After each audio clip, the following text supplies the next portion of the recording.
Donc on va partir avec une transformation chimique qui met en jeu, par exemple, une brique de Lego rouge et 2 briques de Lego vert. Ok, 2 briques de Lego vert. Et ça nous donne, donc on peut mettre un plus ici, on fait la flèche, et ça nous donne un ensemble composé d'une brique rouge et de 2 briques vertes. Est-ce que jusque-là, ça me va? D'accord? Ça, c'est une transformation chimique. Hein? Je ne parle pas de dosage, je ne parle pas de titrage, je ne parle pas de choses compliquées. Il faut me suivre maintenant. Au cours de cette réaction chimique, on va dire que je n'ai pas beaucoup d'argent pour acheter une quantité de briques infinie de Lego. Je ne veux pas me retrouver avec des Lego rouges que je n'aurais pas utilisés ou avec des Lego verts que je n'aurais pas utilisés. Donc je veux qu'à la fin de ma réaction chimique, à la fin de mon montage de Lego, eh bien, tous les Lego rouges soient attribués à des Lego verts dans ce qu'on appelle les proportions stoichiométriques. Les proportions stoichiométriques, ça veut dire quoi? Ça veut dire que pour faire mon montage, j'ai besoin de 1 rouge pour 2 verts. C'est ça les proportions stoichiométriques. D'accord? Si je m'en tiens à ces proportions stoichiométriques, par définition, à la fin, j'aurai utilisé tout ce qu'il me faut en rouge pour tout ce qu'il me faut en vert. La définition du mélange stoichiométrique, c'est de dire finalement, je vais prendre ma quantité de briques rouges, donc N briques rouges, divisé par le nombre stoichiométrique de la brique rouge, donc là c'est sous-entendu 1, donc ça sera divisé par 1. Et ça, il faut que ce soit strictement égal à la quantité de briques vertes que je vais utiliser, divisé par le nombre stoichiométrique des briques vertes. Ici, c'est sous-entendu. Ok, c'est sous-entendu qu'il y en a 2 briques vertes. Ok, donc divisé par 2. Je fais ce calcul. Ce calcul me donne, donc très souvent, j'ai une certaine quantité de rouge et la question c'est de se dire quelle quantité de vert faudra que j'achète. Ou j'ai une quantité de vert, quelle est la quantité de rouge qu'il faudra que j'achète. Et ça me permet d'avoir ce qu'on appelle un mélange stoichiométrique.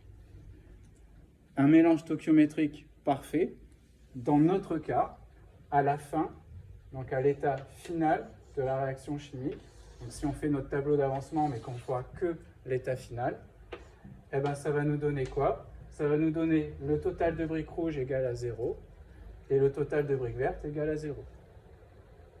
Cette formule-là, vous la retrouvez dans le chapitre 6 concernant les dosages. Pourquoi? Parce que lorsqu'on va faire un dosage, pour déterminer la concentration d'une solution inconnue, on a besoin d'écrire une équation. L'équation qu'on peut écrire, c'est celle-là.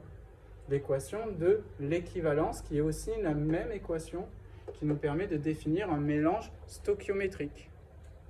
C'est-à-dire dans le cas particulier où les réactifs sont tous les deux égaux à 0.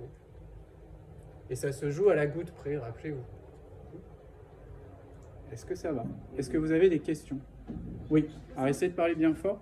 Moi, c'est initial qui mélange. Un mélange initial stoichiométrique. Alors, initial, c'est au début.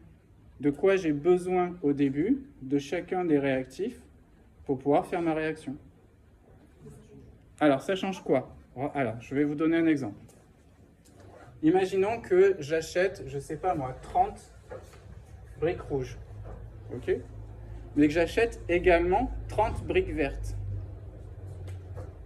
Là, vous êtes d'accord pour dire que si je pars comme ça, il va me rester des briques rouges, des briques rouges non utilisées.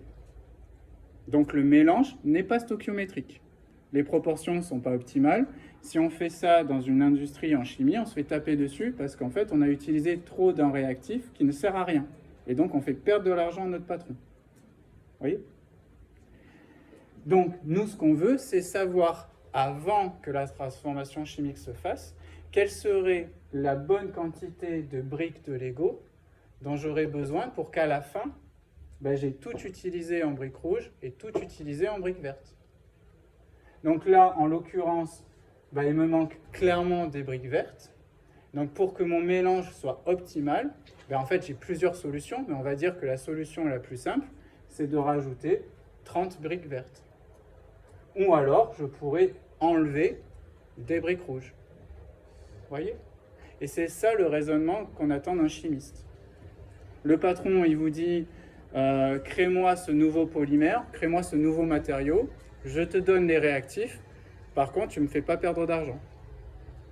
Voilà. Et comment ne pas lui faire perdre d'argent? En faisant des calculs théoriques et les tableaux d'avancement, tout ça. C'est à ça que ça sert. C'est vraiment hyper important.